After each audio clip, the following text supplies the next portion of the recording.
Here are 4 medicines that often get prescribed for acute reasons but end up staying on as chronic medications, and that's not a good thing. I'm an internal medicine doctor taking care of patients for over 15 years, and often I get new patients with long medication lists, and these are medicines I find on them. When I dig a little bit deeper on their history, I find that it was prescribed for a short-term reason, but for some reason they just stayed on it long-term, which I find is not a good, healthy thing. And we often have this conversation, how do we get off of this? How do we de-escalate? Because you may not need this anymore.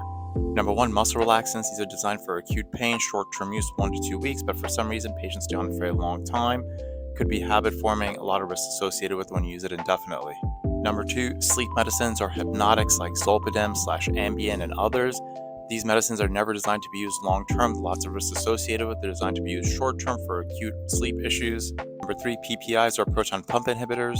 Many patients have short term gastric issues. They only need this medication for a few weeks, maybe a few months. Number 4, gabapentin. This medicine is used for a variety of different medical conditions. One of the more recent uses I've seen a lot more is for acute pain. I think this is a great option for acute pain, but when the acute pain issue resolves, there are many patients that continue to stay on it, and there's a good number of those folks who should probably get off of it.